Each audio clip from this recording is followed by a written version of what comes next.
noite a todos. Boa noite. Nós queremos, em nome da União da Escola Espírita de Macaria e da região, já agradecer a presença de todos e também agradecer a presidência dessa casa, na pessoa da dona Suzana, que hoje não está presente em virtude de estar com o esposo no hospital.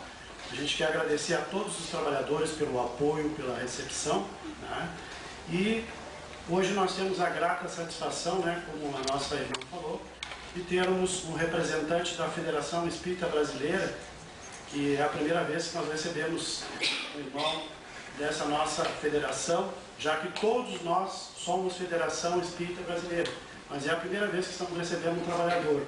Então nós queremos dar as boas-vindas para o nosso irmão Carlos Campetti, as pessoas que estão acompanhando ele, na pessoa do Pedro Campetti também, lá de Farroupilha, juntamente com a sua família. Dizer que nós estamos muito felizes, Carlos, por recebê-lo aqui, e com certeza nós estaremos recebendo então essas informações, essas reflexões importantes para todos nós nessa noite.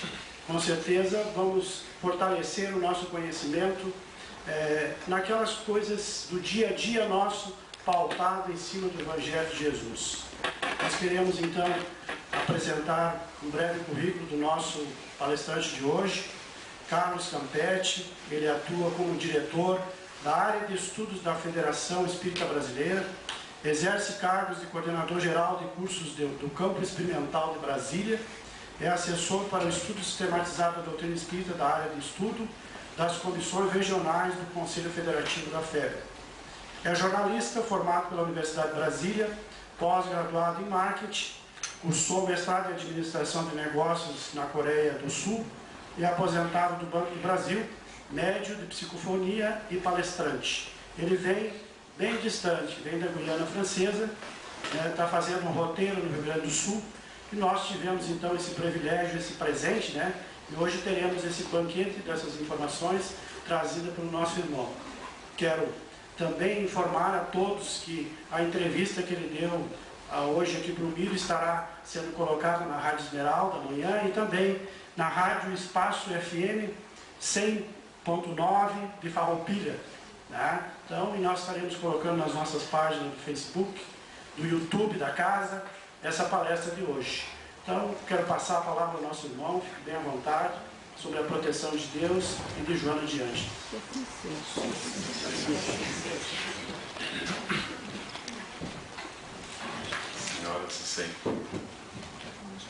Senhoras e senhores, jovens presentes, boa noite. Boa noite. A entrevista na Rádio Espaço amanhã, às 8 da manhã. Tá bem? Nós fomos convidados hoje para falar sobre um tema que é as doenças da alma e Jesus. Antes, no entanto, nos pediram, e como nós estamos trabalhando com a Federação Espírita Brasileira, para falar um pouquinho sobre a FEB e o movimento espírita. Então nós vamos, durante os primeiros minutos iniciais, apresentar um pouquinho sobre a FEB. A Federação Espírita Brasileira foi fundada a 2 de janeiro de 1884. Um ano antes, Augusto Elias da Silva, que foi o fundador da Federação Espírita Brasileira, um português, fotógrafo, radicado no Rio de Janeiro, ele tinha criado o periódico Reformador, em circulação até hoje. É a revista mais antiga em circulação no nosso país, não sendo um órgão oficial. Ela teve uma breve interrupção durante a guerra, porque não tinha como imprimir, mas ela voltou a circular naturalmente pouquíssimo tempo depois, sem interrupção. A Federação Espírita Brasileira, desde o seu início, uma das primeiras ações, logo depois da sua criação, foi uma carta enviada pela diretoria às instituições espíritas existentes no mundo todo, informando da sua criação com o objetivo de coordenar o movimento espírita brasileiro, que na verdade na época praticamente não existia ainda. Eram poucas casas espíritas. Mas depois a FEB passou a filiar centros espíritas. Em 1949 houve uma reunião no Rio de Janeiro, promovido pela chamada Confederação Espírita Pan-Americana na época, e que contava com a participação dos espíritas do Brasil, principalmente do Sul, onde algumas federativas estavam representadas naquela reunião. Tinha pessoas das federativas lá. E, de uma maneira, nós ouvimos da boca de um deles, que ainda estava encarnado, quando nós chegamos na FEB, ele disse que ele estava no hotel e deu vontade de sair, dar uma volta. E ele então saiu andando e chegou numa praça. Daí a pouquinho, outro chega, tinha sentido calor, resolveu dar uma volta, encontrou. E com isso 5 diferentes federativas, federações de Estado. E começaram a conversar sobre a situação do movimento, numa tentativa de entendimento, para buscar uma unificação do movimento, e juntos resolveram recorrer à Federação Espírita Brasileira. Então marcaram, no dia seguinte, foram recebidos pelo então presidente Vantuil de Freitas e começaram a falar o porquê da visita. E enquanto eles estavam falando, segundo ele me relatou, Vantuil tirou um papel do bolso e disse para ele: será que é isso que vocês estão falando? E conforme Vantuil lendo o papel, eles ficaram espantados. Ele disse: era mais do que a gente ia propor. Então a ideia da unificação estava presente e se assinou o documento que ficou conhecido como Pacto Áureo, quando a Federação Espírita Brasileira assumiu o compromisso de criar um Conselho Federativo Nacional que reuniria as federações dos estados, representantes do movimento em cada estado. A FEB passaria a não mais afiliar centros espíritas diretamente, os centros seriam afiliados às federações estaduais, e o grupo assumiu o compromisso de formar uma caravana para ir pelo Brasil para criar instituições federativas nos estados que ainda não tinham essas federações. O movimento a partir dali cresceu bastante e depois as reuniões do Conselho Federativo Nacional no começo foram 2 espaçadas, mas começaram a ser feitas praticamente todos os meses. E não tinha representantes que pudessem ir, viajar, estar no Rio de Janeiro. Então, muitas instituições eram representadas por pessoas que viviam no Rio. Mais tarde chegou-se à conclusão que a reunião deveria ser anual. Criaram-se os conselhos zonais e tinha um ciclo, que eram 5 zonas, que tomava 2 anos e meio para se cumprir, porque se reunia a cada 6 meses. E aí era a cada 2 anos e meio que o Conselho Federativo Nacional se reunia para fechar as discussões que eram levadas para todo o país. Mais tarde, os conselhos zonais foram transformados em comissões regionais, mais operacionais, para colocar em prática aquilo que já tinha sido aprovado, que tinha documentos publicados como orientação ao centro espírita, a administração da casa espírita e assim sucessivamente. Bem, hoje nós temos uma reunião anual do Conselho Federativo Nacional em novembro, normalmente na segunda semana de novembro, em que essa reunião conta com 54 participantes, são 2 representantes de cada federação estadual e toma decisões relativas ao movimento espírita. Nunca sobre a doutrina, porque a doutrina já está codificada por Allan Kardec. E tem toda a obra subsidiária que ajuda o entendimento da doutrina escrita quando Kardec estava encarnado, logo depois da desencarnação dele e ao longo do tempo até os dias de hoje.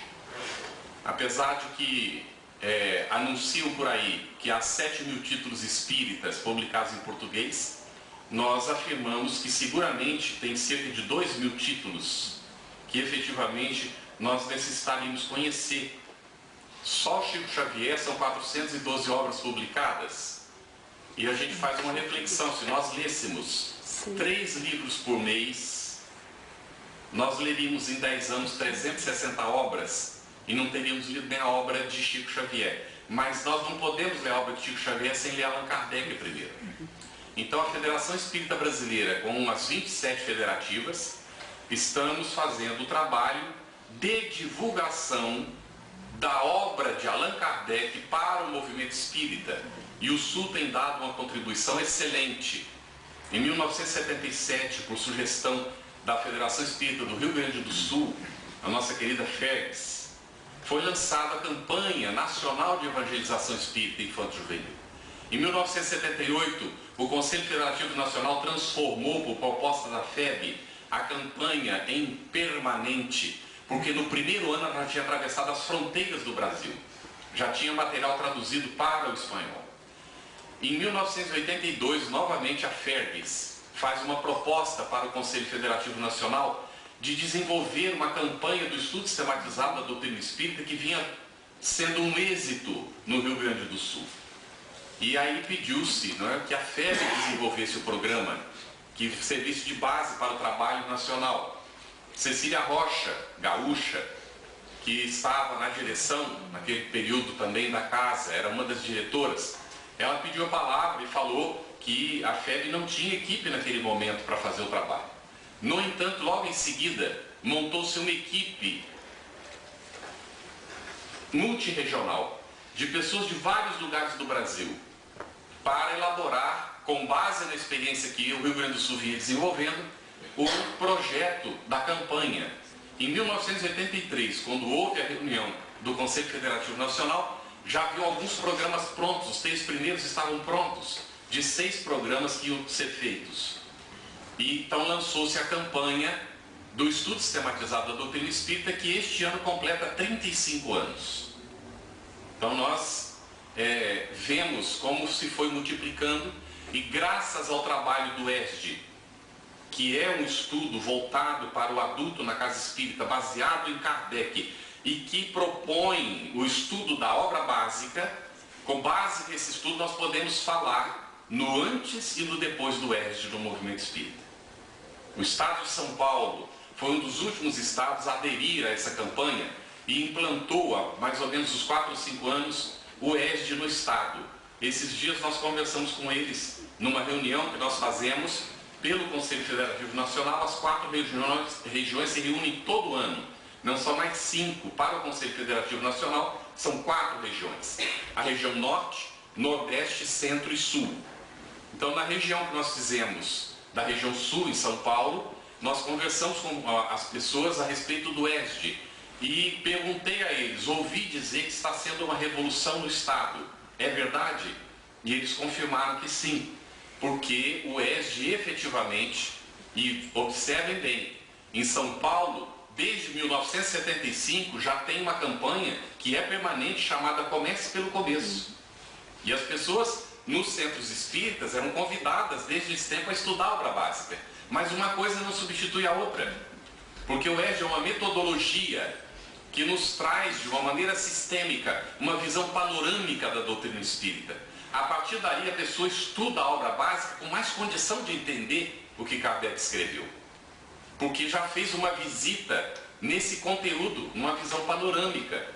E depois então temos os outros estudos, como a EAD, que é o estudo aprofundado da doutrina espírita, e vamos lançar uma obra que é coletiva, feita pela área de estudo do Espiritismo, que a gente tem a satisfação de coordenar nesse momento para o CFN, para o Conselho Federativo Nacional, que é um estudo introdutório da doutrina espírita e um estudo específico da obra básica, fazendo as correlações a partir do Livro dos Espíritos com todas as obras. Então, esse material deverá ser lançado depois da aprovação no CFN deste ano. É o 2º ano que nós estamos trabalhando em 2 comissões regionais, 2 ciclos cumpridos. Esse material deverá ser aprovado, por tudo que está sendo indicado até agora, em novembro, para lançamento para o ano que vem. O estudo sistematizado da doutrina espírita também está passando por uma reformatação a pedido do movimento espírita. E esse material todo, uma vez reformatado, conforme foi pedido, também será enviado para as federativas, para exame, como fizemos com a introdução ao estudo do Espiritismo e como fizemos com o estudo da obra básica. E como estamos fazendo com um documento chamado Orientação à Área de Estudo do Espiritismo. Eu não sei se vocês conseguem chegar a essa conclusão do que eu vou colocar agora. Perceberam que o trabalho do movimento espírita no Brasil é um trabalho coletivo feito a N mãos? Tudo nós construímos juntos e não há personalidades que se destaquem. Há trabalhadores que assumem responsabilidades durante um certo período, serão sucedidos por outros, e aqueles que estão conscientes da tarefa seguem trabalhando. Não nos importa a posição. Nos interessa efetivamente o trabalho. E nós estamos muito felizes de estar acompanhando, e vou fechar esse comentário com isso, neste momento, o trabalho que nós estamos vendo no Rio Grande do Sul, de descentralização da administração do movimento espírita. Porque nós já observamos isso, estamos batalhando por isso na FEB há anos. Não há como centralizar esse trabalho, porque esse trabalho é um trabalho coletivo. E todos os espíritas precisam receber, aceitarão ou não, o convite para se tornar trabalhador na Seara do Cristo. Então a FEGS está fazendo um trabalho de formação de lideranças em todo o Estado, não é? E nós vemos trabalhos feitos em outros locais também, não é? Outras federativas também trabalham não da mesma forma, porque cada federação estadual adapta, ou cada representação, porque algumas se chamam União Espírita, não é? Então, cada um adapta o trabalho à sua realidade e desenvolve conforme pode. A USE São Paulo, por exemplo, está descentralizada por todo o Estado. O Estado de São Paulo é o estado onde eu nasci, no interior, e depois nós fomos para Brasília. E de Brasília, ali conhecemos dentro da FEB a Vera, que é minha mulher, e ela é diplomata, e aí nós saímos pelo mundo viajando por aí. Hoje estamos na Guiana Francesa, onde nós estudamos o Espiritismo com 3 franceses que se interessaram pelo assunto. Não havia nenhum centro espírita por lá, havia uma única família que nós soubemos, e agora encontramos essas 3 pessoas interessadas. Um dos rapazes, ele pediu da França a codificação espírita, que tem à venda, em francês, e nós então estudamos junto com eles, português e francês, e tivemos a oportunidade de observar o quanto Guilhom Ribeiro respeitou a obra de Kardec, porque nós estamos acompanhando, eles estão lendo em francês e nós em português estamos fazendo essa checagem agora. Antes havíamos compulsado o original para pesquisas algumas vezes, mas agora estamos com a oportunidade de passar o Livro dos Espíritos dessa maneira, e é efetivamente uma maravilha como a gente vê que Guilhom Ribeiro respeitou o original de Allan Kardec. Parece uma transposição, em alguns momentos, simplesmente do francês para o português, numa tentativa de efetivamente passar o pensamento que a gente chama kardeciano hoje, mas na verdade o pensamento dos espíritos superiores. Então, o movimento espírita, ele conta com uma organização que está comentada no livro Brasil, Coração do Mundo, Pátria do Evangelho. Convidamos a todos a conhecer o livro. É de Humberto de Campos, na psicografia de Chico Xavier. E lá, num dado momento, ele vai colocar que Ismael, que é o anjo tutelar do Brasil, ele recebeu de Jesus a incumbência de administrar os destinos do Brasil, com um compromisso de, a partir daqui, implantar o Evangelho aqui, e daqui espalhar o Evangelho para a humanidade, mas o Evangelho redivivo, o Evangelho resgatado na sua pureza primitiva pelo Espiritismo. E Ismael então recebeu de Jesus uma bandeira, uma flâmula em branco, e quando ele recebeu, ele inscreveu na flâmula Deus, Cristo e caridade. Esse é o lema da Federação Espírita Brasileira, onde, segundo Humberto de Campos, Ismael colocou a sua tenda. E conforme o nosso irmão colocou aqui, a FEB conta com trabalhadores de diversos estados. Eu tive o privilégio de chegar na FEB quando o presidente Thyssen estava administrando a casa, e ele era gaúcho. E em seguida chegou Cecília Rocha, outra gaúcha. E eu posso lhes dizer que hoje eu sou trabalhador do movimento espírita, com o conhecimento que eu tenho graças ao auxílio que a Cecília Rocha nos ofereceu, porque ela chegou dando curso e preparando todos de boa vontade que eles tivessem para o trabalho. E ela sempre dizia isso: você está hoje fazendo esse trabalho seu. Se você não estiver amanhã, quem é que vai fazer esse trabalho? Porque nós recebemos a incumbência de preparar companheiros. Como a gente não sabe quem vai assumir, nós temos que preparar várias pessoas para as tarefas que nós estamos fazendo. Portanto, não podemos nos empoderar do cargo, porque o cargo não é nosso. Nós estamos na posição transitoriamente, com a função de ajudar outros companheiros a se prepararem para darem continuidade ao trabalho. Isso é movimento espírita. Nada de hierarquização, nada de composição de uma instituição mandando na outra. Por isso nós respeitamos o que Kardec recomendou: independência administrativa da instituição espírita, para evitar a criação de um novo papado, que nós sempre corremos o risco de repetir os nossos enganos do passado. Então, muita atenção com isso. Espiritismo é liberdade de pensamento e é liberdade de ação, mas nós usamos essa liberdade para nos respeitar uns aos outros, e todo mundo tem contribuição para dar. Todo mundo. Basta iniciar pela boa vontade, como André Luiz nos informou. Vícios são as doenças da alma. Para curar os vícios, nós precisamos conhecer o Evangelho de Jesus. As nossas doenças da alma se relacionam com o Mestre, porque Ele é o caminho, a verdade e a vida. Ou, conforme diz Joana de Ângeles, Ele é o caminho da verdade e da vida. Mas nós, espíritas, não idolatramos Jesus, porque nós sabemos que Ele não é Deus. Minha filha tinha 13 para 14 anos, estava estudando no colégio católico. Chegou um dia e disse assim: pai, quando eu crescer eu não vou ser espírita, eu vou ser católica. Eu disse: antes de te falar qualquer coisa, eu quero lhe fazer uma pergunta. Minha filha, quem é Jesus? Aí eu disse: ah, pai, Jesus é o nosso irmão maior, né? Um espírito mais velho do que nós e que nos ajuda a evoluir. Aí eu disse: minha filha, pode ser católica a hora que você quiser. Porque na essência ela era espírita, porque se ela fosse católica ela teria respondido: Jesus, bom, Jesus é Deus, né? E também é o Filho de Deus, né? E também é o Espírito Santo. E ela não saberia o que ela está falando, porque a maior parte das pessoas repetem isso sem saber o que está dizendo, não é? Como é que uma pessoa pode ser três ao mesmo tempo? Sem nenhum ânimo de crítica, a nossa querida Igreja Católica, a qual nós pertencemos em várias encarnações, não é? Mas nós chegamos no momento da razão.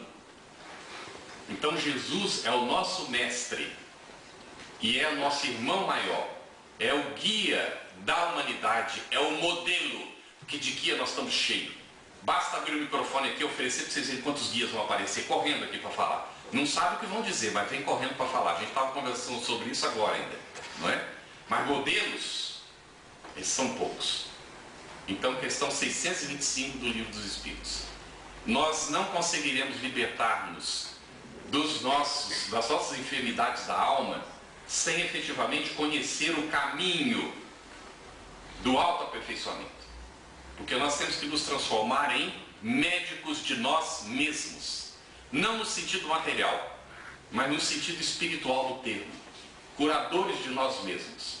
Porque nós não estamos destinados a ser dependentes uns dos outros eternamente. Nós estamos destinados a auxiliar aqueles que ainda estão no estado de dependência. Por enquanto nós ainda dependemos. Nas nossas ações ainda nos levam a desequilíbrios. Mas nós estamos progressivamente, e graças à ajuda do Espiritismo, entrando no período da maturidade espiritual, em que nós assumimos não mais a culpa, mas nós assumimos a responsabilidade por aquilo que nós somos. Porque a culpa pressupõe nós recorremos a alguém para resolver o problema. Porque nós nos sentimos tão mal que nós não sabemos como sair da situação, porque nós nos sentimos culpados. Culpado gera depressão. O culpado, ele entra num processo de esquizofrenia. Ele continua se enganando ou fazendo coisas erradas porque ele acha que não tem jeito mesmo. Já que eu estou no sal, não é expressão? Mas o espírita não se sente culpado. Ele se sente responsável. E na sua responsabilidade luta para superar as inferioridades que ainda caracterizam a sua personalidade. Vencer as suas imperfeições. Esse é o nosso grande desafio. Então, os nossos vícios são enfermidades da nossa alma. Esses vícios têm origem aonde? Quais são as consequências deles? Como é que nós podemos curar esses vícios? Nós vamos entender esses vícios, então, como as enfermidades da alma. Quando a gente fala em vício, as primeiras coisas que a gente lembra do que é? Droga, álcool, sexo desregrado, gula.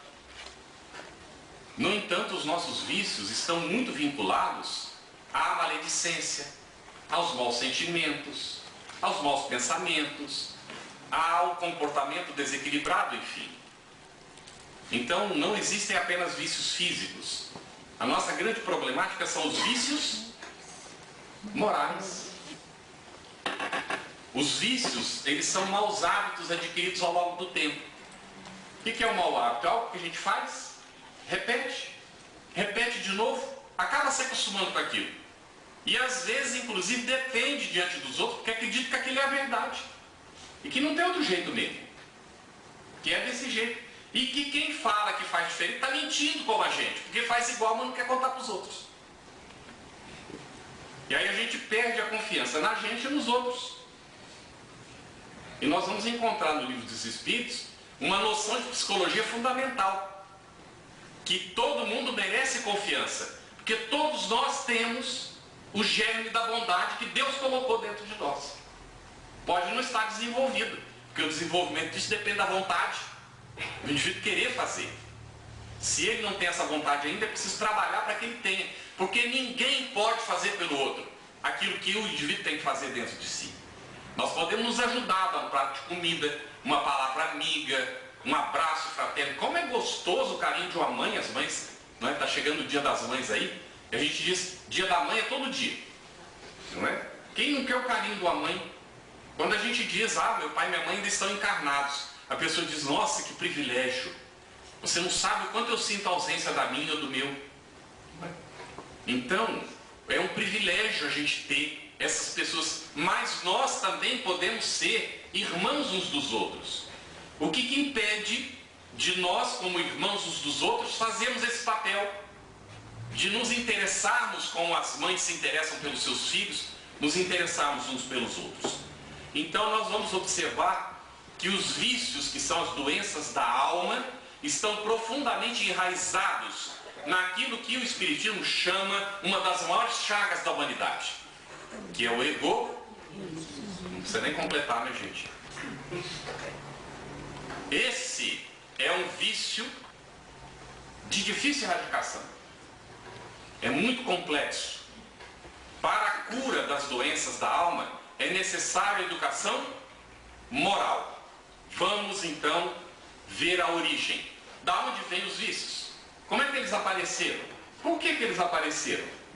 No Evangelho segundo o Espiritismo, no capítulo 9, item 10, Hahnemann, que foi o criador da homeopatia, numa mensagem que está registrada ali por Allan Kardec, diz assim: todas as virtudes e todos os vícios são inerentes ao espírito, portanto não estão radicados no corpo. Já de saída nós não podemos colocar a culpa no corpo. O corpo é como se fosse a carroça que está sendo conduzida por um condutor que é o espírito.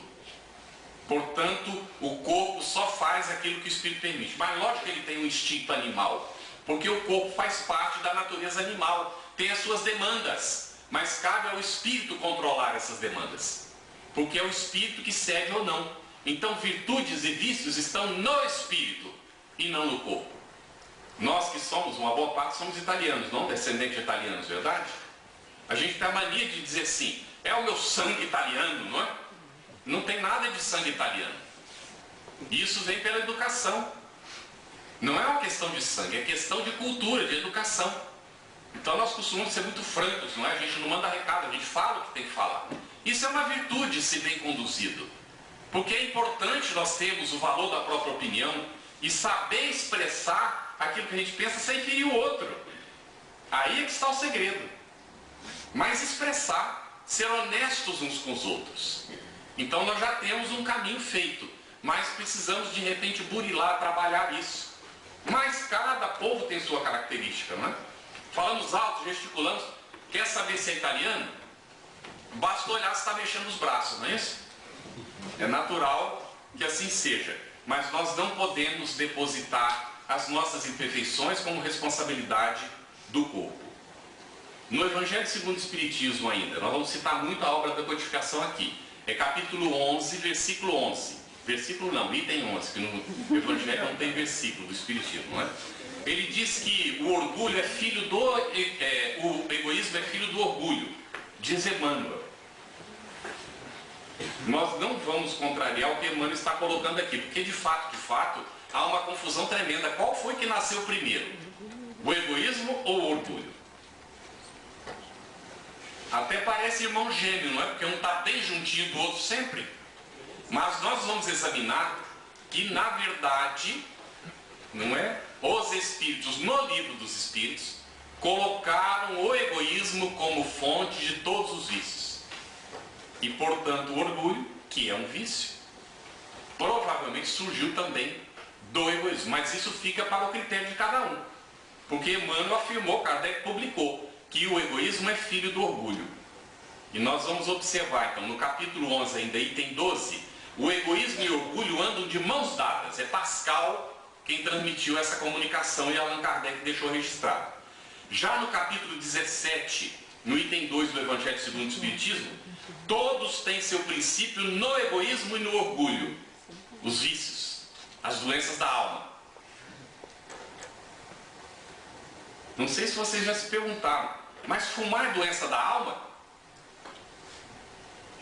É. Porque quando o indivíduo fuma, ele não se ama. Então, se tem alguém que está fumando, fique tranquilo, não estou fazendo crítica. Nós estamos constatando um fato. Converse com um psicólogo consciente, que ele vai dizer a mesma coisa. Porque o indivíduo que fuma, ele está prejudicando o corpo. Hoje está provado pela ciência, ele diminui o tempo de vida. Quem primeiro falou isso foi o Espiritismo. Que eu fumo, diminui o tempo de vida, é suicídio indireto. E hoje a medicina já comprovou. E inclusive eu li um artigo agora, esses dias, de que o indivíduo que toma mais do que 5 taças de vinho por semana, 5 taças de vinho por semana, a partir da 6ª taça está diminuindo o tempo de vida. A própria ciência está confirmando então que é suicídio. Estão vendo como a ciência vai chegar ao Espiritismo? Porque o Espiritismo falou isso primeiro. Tá bem? Aí eu digo assim, mas quem toma 5 taças por dia, eu vou recorrer à televisão espanhola, que quando eu estava morando lá dos anos 92 a 95, colocou uma propaganda na televisão dessa forma. A câmera focava uma cadeira de espaldar alto. E a luz projetava a sombra da cadeira longe. E a câmera então ia se aproximando da cadeira. E quando chegava mais próximo, a cadeira caía para trás. A sombra vinha de lá, era um efeito tão interessante, e se encontrava com a cadeira, fazia plof no chão, aquele barulho. E aí aparecia o locutor dizendo, quem toma 1 taça por dia é viciado. E a Espanha é grande produtora de vinho, não é? Então, é uma reflexão que nós precisamos fazer. Até onde é alimento e até onde é vício. Como é que a gente sabe quando a gente está viciado? Se eu não tomar hoje, eu vou sentir falta? E aquilo vai me incomodar? O que é que fica viciado? O corpo fica viciado. Mas o espírito fica psicologicamente dependente também, então se vicia. Tem gente que consegue vencer a nicotina como fumante, mas ele precisa de segurar alguma coisa para ficar botando na boca. E tem gente que usa um cigarro eletrônico hoje, né? Aí nos aviões às vezes fala assim, não pode fumar nem cigarro eletrônico, porque não produz fumaça de verdade, né? É um vaporzinho. Mas a pessoa está psicologicamente dependente daquilo. E o vício pior do que o vício físico, o vício é a dependência psicológica. E é por isso que é difícil vencer a droga. Essas drogas mais pesadas. Porque o indivíduo se torna dependente psicologicamente daquilo. É um grande, realmente, desafio para nós. Então, todos os vícios têm o seu princípio no egoísmo e no orgulho. Livro dos Espíritos, questão 913. Allan Kardec pergunta, dentre os vícios, qual o que pode ser considerado radical? Temo-no dito muitas vezes, dizem os espíritos superiores, o egoísmo. daí deriva todo o mal. Estudai todos os vícios, e vereis no fundo, que no fundo de todos eles, há egoísmo. Então, o que nós estamos manifestando aqui não é uma opinião pessoal nossa. Nós, como palestrantes espíritas, temos a obrigação de expressar o que o Espiritismo nos ensina. Aqui está claramente colocado, não é? Que o egoísmo é o vício radical, e dele deriva todo o mal. Se a gente estudar os vícios, nós vamos ver que na raiz deles está o egoísmo. Todos os vícios, inclusive os vícios que a gente considera físicos. O indivíduo então que fuma, bebe, usa droga, ele não aprendeu o alto amor. Ele está revoltado contra ele mesmo e transfere isso como revolta contra os outros. Está necessitado daquilo que chama educação moral. Livro dos Espíritos, questão 914. O egoísmo fundamenta-se no sentimento do interesse pessoal. Opa, entrou um elemento novo que tem tudo a ver com a doença da alma. O interesse pessoal. Vamos fazer uma reflexão. O que é que Kardec diz que é condição fundamental para a salvação? Todo espírita sabe disso, né? Vocês estão repetindo aí, eu estou ouvindo caridade, não é isso? Alguém tinha dúvida? Não há salvação fora da caridade. Não é a religião que salva, não é a igreja, não é fora da verdade, não há salvação. Porque nós, na nossa condição relativa, ficamos discutindo o que é a verdade. Perdemos tempo com isso. Então não vale a pena ficar discutindo o que é a verdade, porque não tem condição de entendê-la ainda. Temos indícios, podemos cogitar, podemos examinar, estudar, devemos inclusive fazer, mas não querer impor para os outros. Porque será uma verdade nossa, conforme a gente pode ver. Mas a caridade está ao alcance de todo mundo. Ao alcance até daquele que não tem nada para dar. Porque ele pode dar do seu tempo. Ele pode dar daquilo que é exclusivamente seu. Pode dar da sua bondade para o outro, da sua solidariedade, da sua palavra amiga, o seu reconforto ao pegar numa mão de quem está sofrendo, na visita a uma pessoa que está no hospital, e às vezes inclusive desconhecidos. Eu tenho um amigo meu, que ele, vivendo fora do Brasil, ele visitou um hospital. Ele foi conhecer o hospital. E quando ele conheceu o hospital, ele viu que tinha muitas pessoas que ali ficavam às vezes dias, sem ninguém. E ele foi perguntar para a administração. São pessoas que vêm de fora, e aí não vem ninguém, porque se vier alguém tem que pagar, fica caro. Então a pessoa recebe a visita, às vezes uma vez por semana. E ele tomou a decisão de ser o familiar daquelas pessoas, morando na cidade. Ele chega e se oferece. Se a pessoa aceita, tudo bem. Se a pessoa não aceitar, porque ele explica isso, não é? Chega, vai conversando, teve autorização do hospital, fez curso lá dentro para aprender a conversar com as pessoas. E então ele vai e se apresenta e diz: você tem familiar seu que te visita? A pessoa vem, mas vem a cada 5 dias, a cada semana, às vezes a cada 10 dias. Você me aceitaria visitá-lo 3 ou 4 vezes na semana? Por que você quer fazer isso? A pessoa fica curiosa. É porque eu quero oferecer minha solidariedade. Como você não tem um familiar vindo todo dia, eu queria estar com você. Não, mas o que você vai ganhar com isso? Eu vou ganhar o seu sorriso se você ficar feliz com a minha visita. Não quero mais nada além disso. Porque em lugares pragmáticos a pessoa pensa: o que ele vai levar? Não é assim? E aí ele faz esse papel. Conheci uma outra moça também, que ela se ofereceu como voluntária no hospital. E ela chegou no primeiro dia, aceitaram de imediato. Botaram ela no porão para fazer aquilo. Ela trabalhou o dia inteiro fazendo aquilo. Aí no final do dia ela buscou a coordenadora e disse: olha, eu me ofereci como voluntária para ajudar vocês a humanizar o trabalho de vocês. Eu sou brasileira e eu sei que aqui vocês recebem muitos brasileiros, porque era um local de tratamento de câncer. E eu queria dar apoio para vocês na relação com os brasileiros que chegam. Porque para fazer aqui vocês podem pegar qualquer pessoa. E eu tenho qualificação em relações humanas. Eu gostaria de utilizar isso de graça para vocês. Não estou querendo cobrar nada, porque eu tenho meu trabalho. Aí a mulher ficou olhando e disse assim: nunca ninguém falou isso para mim. Todos os voluntários aqui a gente põe para fazer arquivo. Ela disse, pois eu não gostaria de continuar fazendo. Não é que eu considere um serviço desprezível, porque todo o trabalho é digno, mas eu gostaria muito de conversar com as pessoas. E ela se tornou uma referência lá dentro, por causa do carinho que ela passou a oferecer para as pessoas, que muitas vezes iam também, ficavam períodos longos sozinhos fazendo tratamento, porque como é que ia pagar, né? Já é caro o tratamento, ia levar um familiar para fazer companhia, quanto ia custar?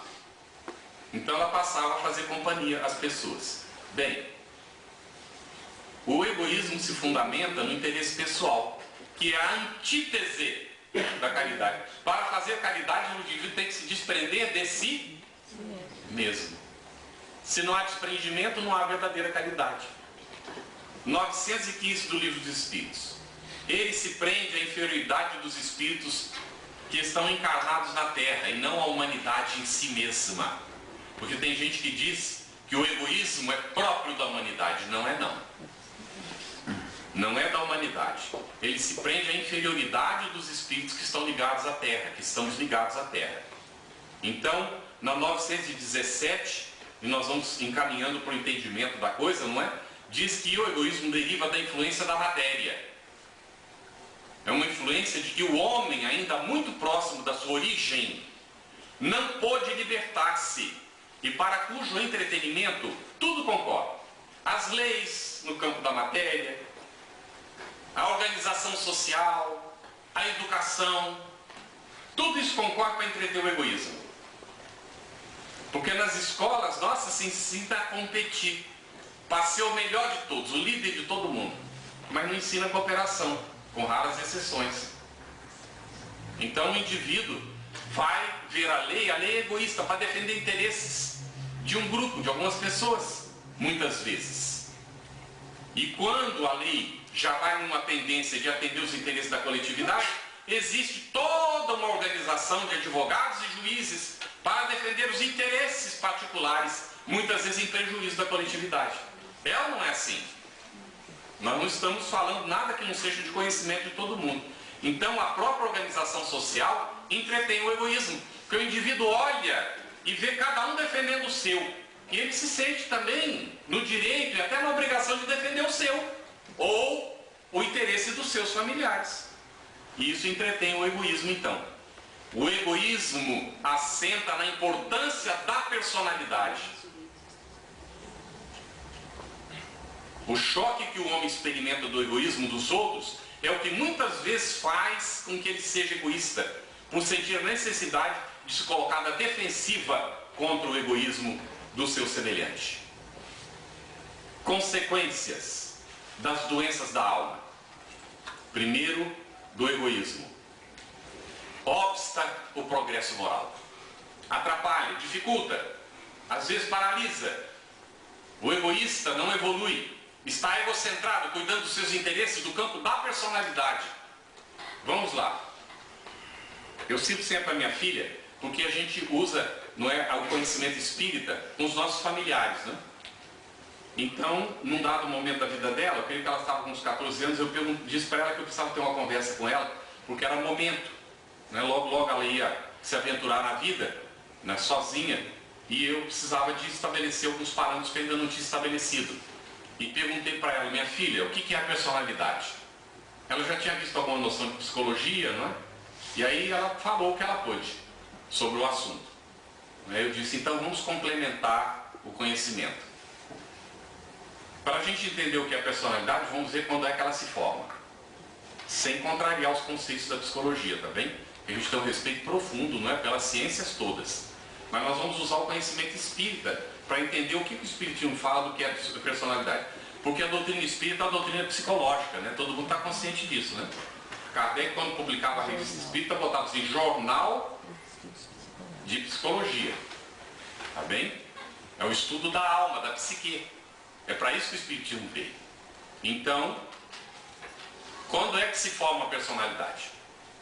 A psicologia diz que forma a partir da concepção, não é? O indivíduo já recebe as influências da mãe, do pai, dos familiares que estão do próprio meio e vai formando a personalidade. O espiritismo nos explica que a personalidade começa a se formar quando é planejada a reencarnação. Porque o espírito existia antes da concepção do corpo. E se ele tem condições, ele vai planejar a sua reencarnação. Quando ele não tem, outros planejarão para ele. Se vocês querem ver isso acontecendo, como é que isso acontece, leiam Missionários da Luz, de André Luiz.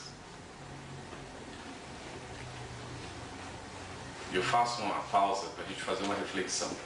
Nosso Lar é um dos livros mais lidos, né, na literatura espírita. Na sequência de Nosso Lar vem Os Mensageiros. É praticamente o segundo mais lido. O terceiro livro é Missionários da Luz. As pessoas começam e engavetam o livro. Porque até a linguagem muda. André Luiz ali, ele já começa a fazer o papel mesmo do cientista que desencarnou, que era médico. E começa a descrever os aspectos mais técnicos da realidade espiritual. E a gente não está habituado com isso, para de ler. Mas eu vou dizer para vocês, né, com toda franqueza, eu não sou melhor do que ninguém. Aliás, se comparar, eu vou perder muitas coisas com a maior parte de vocês que estão aqui. Porque a luta é renhida, eu sei o que significa. Aos 9 anos, para 10 anos, a minha tia me colocou nas mãos alguns livros de André Luiz. Eu tinha lido Monteiro Lobato, alguma coisinha assim, né, de coisa infantil. E eu comecei a ler André Luiz, me encantei com o Nosso Lar, com 9 anos. Bem? Vocês vão me perguntar, mas você entendia tudo que estava lendo? Não, mas eu estava entendendo a história. Tá bem? Mais tarde a gente volta a ler. Então hoje eu não sei nem quantas vezes eu li o Nosso Lar. Eu perdi a conta agora. Deve ter sido umas 6 ou 7 vezes. Tá? E quando chegou, né, que terminou o período lá com a nossa tia, então tivemos que voltar para casa. Foi 1 ano só com ela. E quando chegamos em casa, cadê os livros? Né? Ela não podia dar, que ela só tinha alguns. E, então, cadê os livros? Aí eu pedi para minha mãe, eu tinha completado 10 anos. Mãe, eu quero ir a Jales, morava em Urânia. Porque lá não tinha centro espírita. Eu quero ir em Jales, porque eu sei que lá tem um centro espírita e eles vendem livros. E eu quero comprar os livros que a tia me emprestava.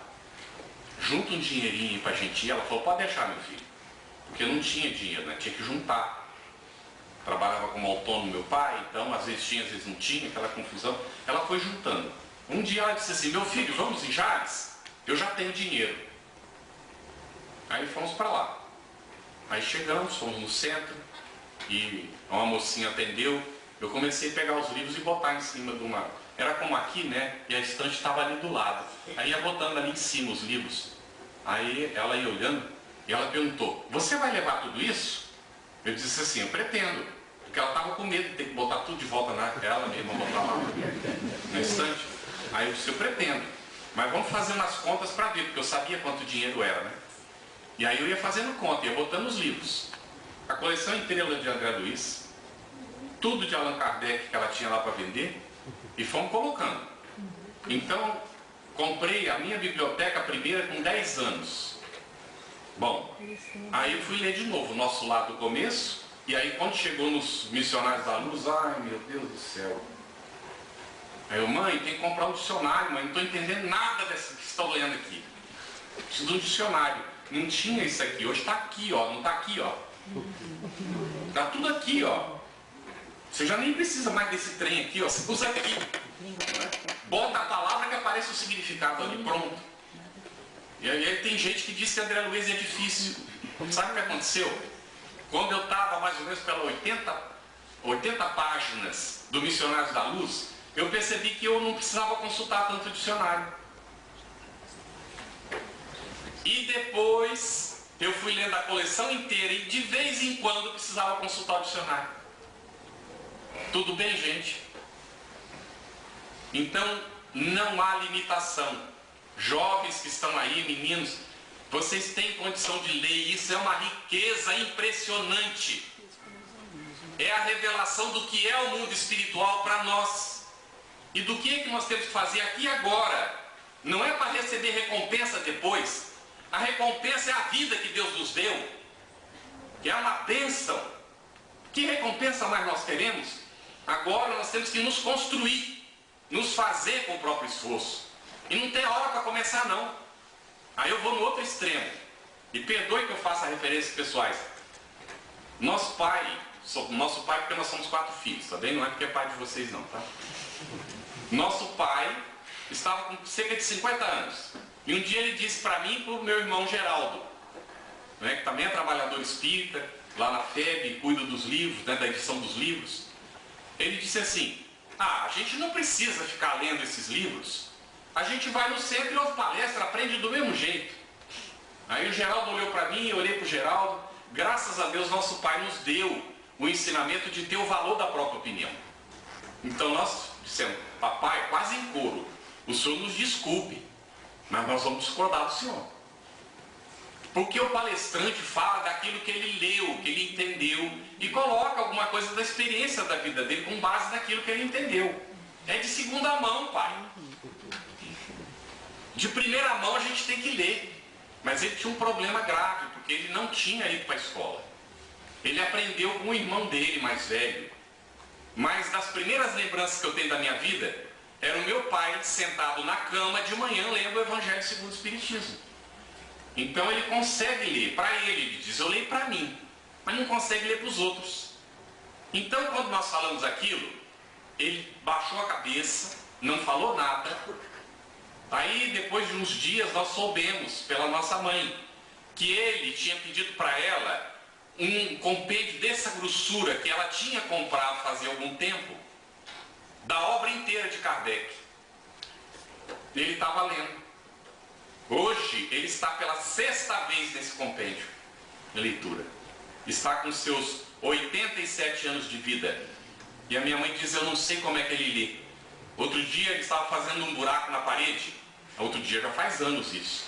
Estava fazendo um buraco na parede e eu estava olhando. Aí ele tirou o taladro, a máquina de perfurar, da parede. E aí ele mediu e o buraco não estava suficiente. Aí ele ficava. Não acertava o buraco. Porque está com problema de vista.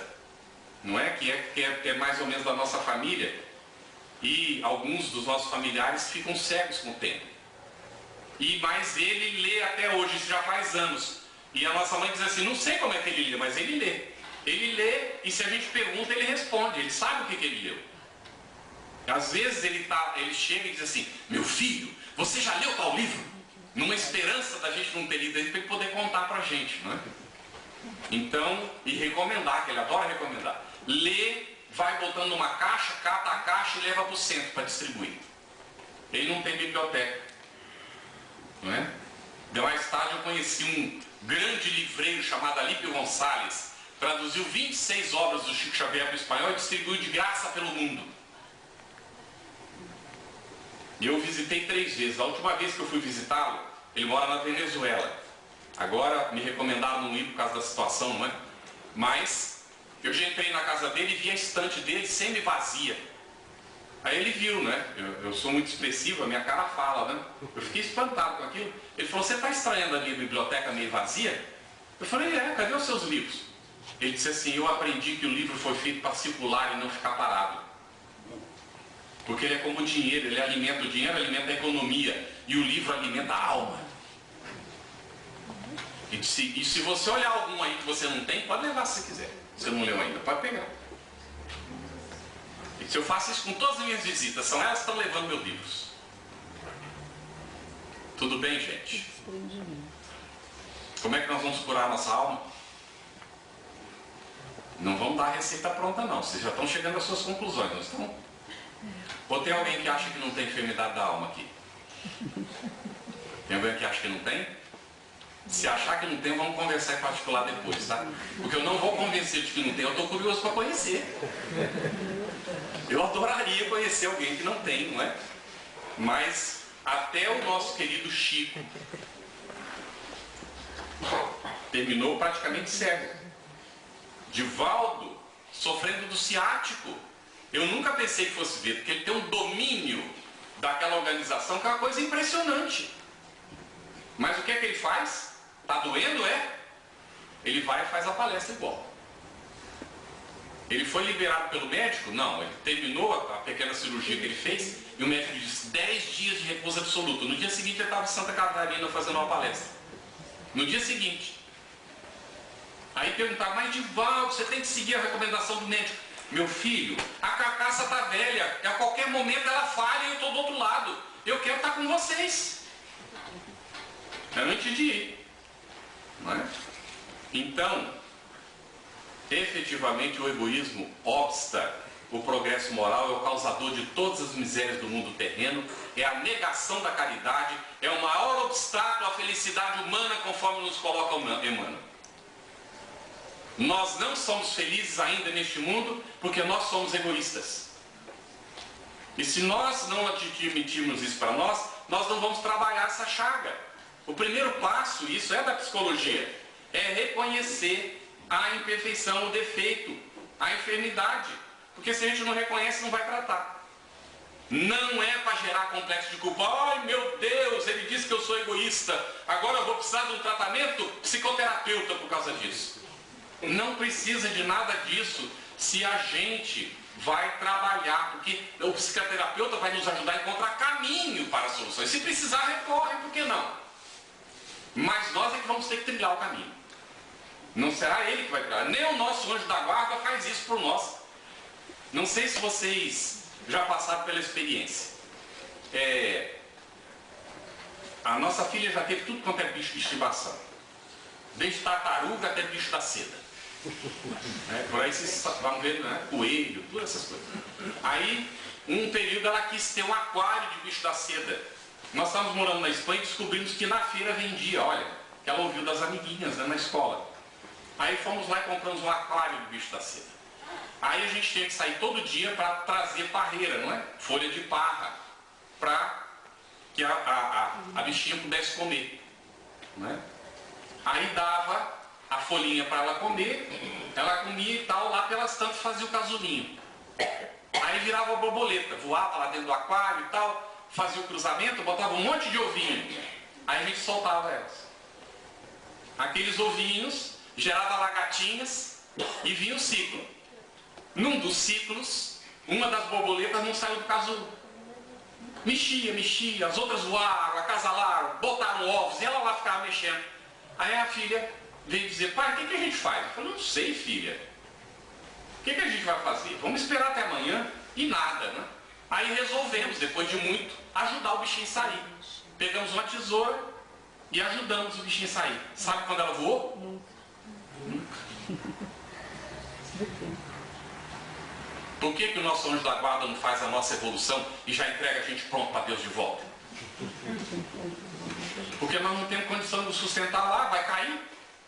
Então tem que desenvolver as asas, como Emmanuel diz, da sabedoria e do amor, para poder nos manter lá em cima. Imagina o que é a gente. Eu olho para mim, vou falar agora pessoal, tá? Eu desencarno e entro em nosso lar. Como é que eu vou me sentir? Eu não sei não se eu vou me sentir bem, porque lá dentro todo mundo olha para vocês e te vê como você é. Será que eu estou pronto para isso? Eu me pergunto. Porque aqui a gente tem a bênção desse escafandro que esconde, não é, dos outros e às vezes até da gente mesmo o que é de fato. Por isso, uma das maneiras de curar a alma, faça um exercício, é ir na frente do espelho, fecha a porta para ninguém ver, vai para o banheiro, né, porque vão achar que a gente está ficando doido. E fica se olhando, olha os seus olhos no espelho, vê quanto tempo você aguenta. A primeira tendência vai ser, por que a gente não encara os outros? Nós não temos o hábito de encarar nós mesmos. A gente olha para os olhos dos outros, mas logo desvia, às vezes fica meio, a depender do que a gente está falando, a gente sente vacilar lá dentro e aquilo já transparece, né, nos olhos, a gente baixa, desvia. É o comum da gente. Mas a gente precisa exercitar, nos encarar a nós mesmos, não é? Olhar para frente do espelho. Disse no nosso curso de palestrante, a gente aprendeu isso, que o palestrante está pronto quando ele está na frente do espelho com as suas anotações e ele fala se vendo. Aí eu pensei, bom, primeiro vai ter que vencer a barreira, vai ter que ter coragem de se olhar, né? E aí fazer o exercício. Quando a gente está se olhando é porque a gente pode ter um roteirinho, mas a gente tem condições de comentar sem precisar ficar preso lendo o papel, que é o recomendado para se comunicar com o público. Porque daqui eu estou olhando para os olhos. E alguém já me perguntou, você recebe de volta o que está acontecendo no público? Eu digo graças a Deus sim. No começo não, mas agora sim. Porque dá para a gente saber se o público está interessando ou não, que tipo de vibração está emitindo as pessoas, não é? E a gente recebe às vezes de contrariedade, porque feriu, tocou em alguma coisa que a pessoa não gostaria de ouvir, não é? E aí a gente vai amenizando, tenta explicar melhor, para ficar mais claro para a pessoa, porque a ideia é que a pessoa possa encontrar um consolo, porque a palestra espírita, ela é feita para acolher e consolar. Lógico que o esclarecimento consola, mas se a pessoa não está preparada, você vai tentar esclarecer, pode ferir. É o que o Emmanuel coloca, a planta precisa de água. Só que se você botar água fervendo nela, ela morre. Então tem que saber dosar, não é isso? E a gente exercita isso em casa, quando a gente vê alguém fazendo o que a gente não gostaria que fosse, o que está fazendo errado. Mas será que a gente já pensou qual é a maneira certa de fazer? Quem já não passou pela experiência? Eu estou lembrando que a gente conversou, né? Agora esses dias. Está lá a minha mulher dirigindo. E eu, querida, cuidado, querida. Esqueceu de dar seta. Olha, mãe, você viu, ó, você errou, era por ali. Olha o caminhão, olha o caminhão. Aí ela encostou o carro e disse assim, eu falei, mas não chegamos ainda, por que você parou? Dirige. Não, você que está dirigindo. Não vou mais não. Você não é tão bom para criticar, eu acho que você vai dirigir melhor do que eu, pode pegar o carro. Quem já não passou por isso? Teve uma outra vez que estou eu lá dirigindo e vai ela lá, para, não sei o quê. Tá, aí eu parei o carro. Aí ela falou, por que parou? Porque eu vou repetir a sua experiência. Eu quero que você dirija. Então quem já não passou por essa experiência? Nós sempre temos, todos temos que criticar os outros. Mesmo quando a gente não saiba qual é a solução. Mas a gente acha que tem o direito de criticar a pessoa. Então será que se a gente calasse um pouco mais, não seria melhor para todo mundo? E eu vou dizer para vocês que 70% do que a gente diz não é necessário dizer. Examine. Faça a estatística daquilo que a gente fala todos os dias. 70% não seria necessário dizer. E se há um bom entendimento do casal, na família, com os filhos, muitas vezes não é preciso dizer, a gente já se entende simplesmente, né, com a ação do dia a dia, o olhar, a maneira como a gente age, porque nós nos conhecemos, mas nós fazemos questão de falar todo o tempo. E uma das maneiras de se auto-iludir é falar todo o tempo, porque não dá tempo de pensar, não dá tempo de refletir, não dá tempo de meditar. Porque para meditar não precisa, tem a meditação formal que é necessário fazer, você sentar, fazer um mergulho para dentro de si mesmo, mas nós podemos meditar andando na rua. Nós podemos meditar enquanto a gente está em casa, lavando louça, cozinhando, de manhã, a mulher se pintando, o homem fazendo a barba. Nós podemos meditar. Quem é que lembra o que pensou na hora que estava de manhã se preparando para sair, quando chega a hora do almoço? A maior parte de nós nem lembra o que estava pensando, mas nós precisamos nos tornar conscientes. Porque para curar a nossa alma, nós temos que saber o que nós pensamos. Porque se nós não sabemos, então nós estamos entregues ainda, é igualzinho um cavalo bravio, ou um macaco que pula de galho em galho. O pensamento fica desse jeito o tempo todo. Então, aprendeu o autodomínio.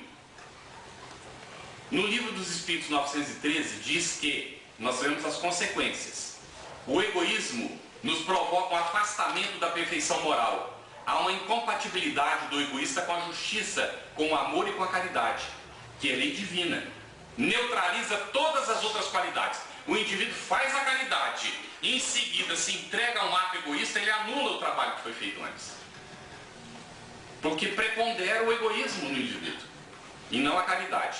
E Allan Kardec vai nos colocar na 917 do Livro dos Espíritos, comentário dele: quando compreender bem que no egoísmo reside uma dessas causas, a dos seus males e das doenças da alma, a que gera o orgulho, a ambição, a cupidez, a inveja, o ódio, o ciúme, que a cada momento magoam, a que perturba todas as relações sociais, provoca as dissensões, aniquila a confiança, a que o obriga a se manter constantemente na defensiva contra o seu vizinho, enfim, a que do amigo faz um inimigo, ele compreenderá também que esse vício é incompatível com a sua própria felicidade e podemos mesmo acrescentar com a sua própria segurança.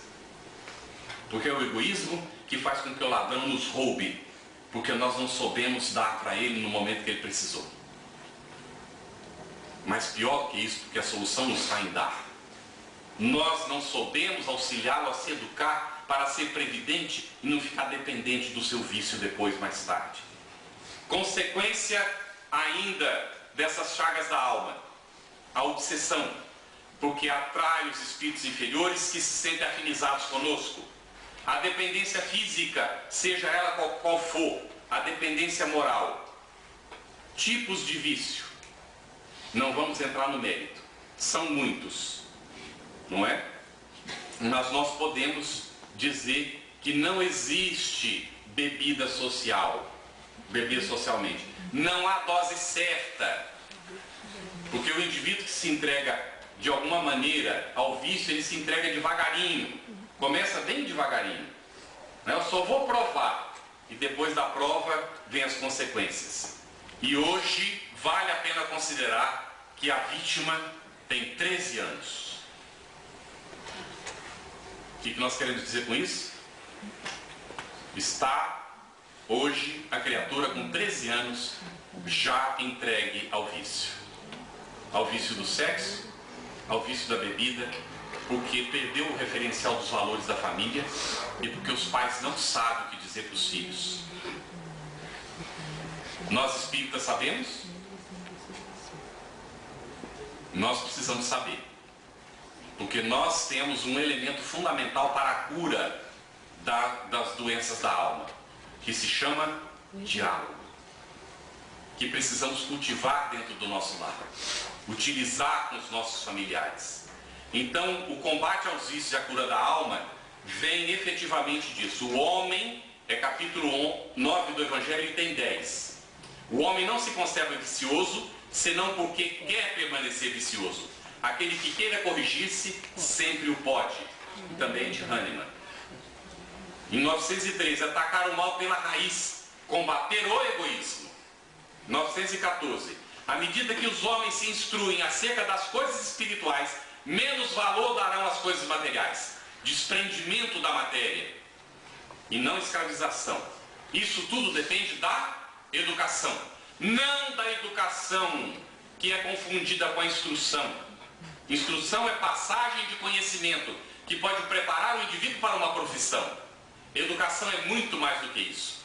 Porque a arte de formar o caráter, conforme Allan Kardec coloca, é difícil, mas os pais estamos convidados a exercitar. E é intransferível. Os pais não podem entregar isso para os professores, porque não é papel deles. O papel da educação dos filhos é nosso. E aí, na 915, Allan Kardec comenta: ora, depurando-se por encarnações sucessivas, os espíritos se despojam do egoísmo, como de suas outras impurezas todas. E aí nós vamos então à nossa conclusão. Os hábitos se formam por repetição, como nós dissemos no início. Qual é a maneira de combater os hábitos? Eu vou fazer uma pergunta para vocês, gráfica, para a gente entender. Como é que a gente come uma sopa quente? É da sabedoria popular, não é? Pelas beiradas, não é? Por quê? Porque a beirada esfria primeiro. Agora, se eu disser para vocês que depende, o que vocês vão pensar? Depende. Mas se o prato de sopa está quente... Mas e se você esquentou ele com micro-ondas? Você já percebeu que o centro está mais frio do que a beirada? Então hoje vai depender. Tem gente que tem condição de atacar pela raiz. Como Kardec convida, combater o egoísmo. Mas quando a gente ainda não tem condições, então tem que fazer a tradicional, comer pela beirada. Começar a observar o que é que a gente tem que a gente não gosta, que às vezes não quer nem admitir para os outros. E conversar sobre isso com uma pessoa que a gente tem confiança. Com a nossa mãe, com o nosso pai, com o irmão, com um amigo, com uma amiga sincera. Ou se não tem ninguém e precisa, recorra, vá ao psicólogo.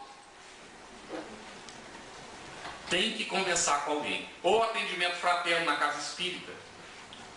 Não sei se vocês ouviram aquela música que a moça diz assim, que ela precisa ser uma ganhadora dela mesma. Ela deixa claro na música que o trabalho grande dela é vencer a ela mesma, porque ela é hipócrita, ela é egoísta, ela é ignorante, ela é agressiva. E ela diz, e me dá vergonha falar tudo isso, mas eu preciso dizer para vocês, não é porque assim vocês ficam sabendo que eu preciso vencer a mim mesmo. Estou falando com as minhas palavras, sabe? É uma musiquinha que alguém fez. Hoje, a juventude está chegando a essa conclusão. Enquanto alguns não sabem o rumo, há outros que parece que já vêm com o rumo definido. E estão convidando os outros jovens para esse rumo. Então, nós não temos que olhar o mundo só do ponto de vista negativo, que esse é outro vício da alma. Como se tudo tivesse errado. Mas olha o que os políticos estão fazendo. Olha o que a justiça está fazendo. Se nós formos bons administradores do nosso lar, formos bons empregados ou bons patrões, se nós formos pais conscientes, se nós cumprirmos a nossa função, então nós não precisaremos ficar preocupados, porque os nossos filhos e nós mesmos, quando convidados para, substituirão ou substituiremos aqueles que não estão fazendo bem, porque é muito fácil apontar o dedo. O difícil é estar na posição e fazer bem. Nós não sabemos se estivéssemos na posição do outro o que é que nós faríamos. Portanto, apontar o dedo talvez não seja a solução, mas exercer o nosso papel com mais consciência. Isso nos ajudará, então, a cumprir esse papel fundamental. Então, são maus hábitos adquiridos. Como é que a gente substitui um mau hábito? Colocando um hábito bom no lugar. Geraldo estava fazendo uma palestra na FEB uma vez, estava ouvindo a palestra dele, e ele disse assim, como eu sou muito imperfeito, ainda que eu me vigie muito, eu ainda vou falar mal de alguém. Então eu tomei a seguinte decisão, quando eu falar mal de alguém, eu falei de um vício da pessoa, eu tenho que encontrar duas virtudes dessa pessoa. Aí eu comecei a meditar no assunto. E se a pessoa não tiver duas virtudes? Sabe o que é normalmente que acontece? Quando eu não vejo duas virtudes na pessoa, porque estou míope espiritual.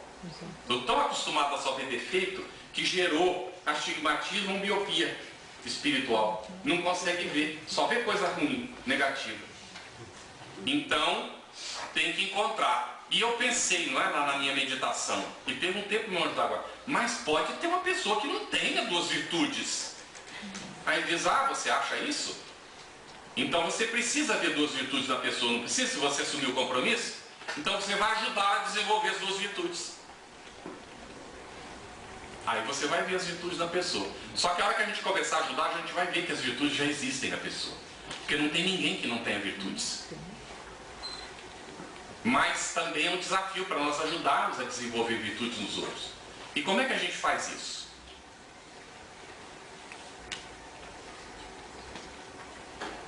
Carlos Torres Pastorino escreveu um livro maravilhoso chamado Sabedoria do Evangelho. Tem 8 volumes publicados, esgotados. A gente encontra PDF na internet que a gente não sabe se é confiável. Mas a Federação Espírita Brasileira vai reeditar essa obra. Tem várias pessoas esperando na fila já. Sabedoria do Evangelho, 8 volumes comentando o Evangelho de Jesus. Mas na verdade não são só 8, são 13. A família está entregando os originais para a FEB publicar todos eles. Tem um que foi publicado há muito tempo também, chamado Técnica da Mediunidade. É efetivamente um livro maravilhoso para a gente conhecer. E lá, num desses livros, né, que está dentro da Sabedoria do Evangelho, Carlos Torres Pastorino diz assim, muitas vezes a gente quer ajudar o mundo. Então, cheio de boa vontade, a gente começa a se preparar para isso. Eu, por exemplo, fiz curso de oratória espírita, né, para poder falar para o público, querendo ajudar as pessoas, não é? Eu não tinha lido ainda esse trecho do Sabedoria do Evangelho nessa época, né? Então eu estava naquela ilusão de que eu ia ajudar as pessoas. Inclusive resgatar o meu passado de padre, né? Quando eu falei tantas coisas que eram opiniões pessoais para os outros, né? Agora tem que falar o que o Espiritismo ensina para resolver. Bom, mas aí, quando eu li aquilo no Castor Pastorino, ele disse, a gente às vezes vai até para a universidade para fazer um curso, para encontrar maneiras de ajudar os outros. Né? Ele disse, mas tem uma maneira que é simples de você ajudar a melhoria do mundo. E é uma maneira que ninguém pode fazer, só você. Só você, ninguém mais pode. Se você quer melhorar mesmo o mundo, melhore você mesmo. É a maior contribuição que você pode dar para que o mundo fique melhor. E ninguém pode fazer isso por você. Só você mesmo. Que Jesus, o Divino Mestre, nos auxilie nessa empreitada, porque todos nós faremos isso, agora ou mais tarde. E nós contamos com esse trunfo chamado doutrina espírita. Conhecê-la é um privilégio, mas tenhamos a convicção, sendo espíritas, ou nos dizendo espíritas, e chegando ao mundo espiritual sem conhecer Allan Kardec, sem conhecer Leon Denis, sem conhecer André Luiz, vou citar só alguns, sem conhecer Joana de Ângeles, sem conhecer Leon Denis, vamos lá, sem conhecer alguns autores, não é, que deixaram para a gente os elementos suficientes para a nossa transformação moral, é chegar no mundo espiritual, olhar para trás e ser daqueles que Jesus disse, aquele que não quiser salvar a sua vida, perdê-la. Nós chegaremos lá como aquele que ficou o tempo todo dedicado a querer salvar a vida, sem usar os elementos que estavam à nossa disposição. Esse que quer salvar a vida se entrega às coisas da matéria, se perde nos desvios da vida, fica todo o tempo cuidando daquilo que não tem interesse real. Aí quando chega lá, desencarna, a consciência diz, ih, vai ter que começar de novo, perdeu a vida. Na verdade perdeu a existência, não é? Porque a vida é uma só. Mas perdeu a existência. Tem que começar de novo. Aí está lá no Evangelho. Mas aquele que perder a vida por amor de mim, por amor do Cristo, da essência divina que está em cada um de nós, esse ganhará.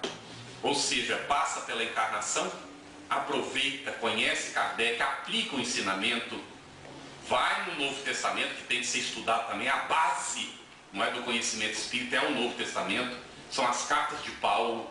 Aliás, a Federação Espírita Brasileira está publicando essa obra monumental, o Evangelho por Emmanuel, está no 6º volume, vai sair o 7º, que nos ajuda a entender essa proposta de Jesus. Conhecer e se colocar na vida é, então, ganhar a vida. Porque aos olhos do mundo nós perdemos a vida.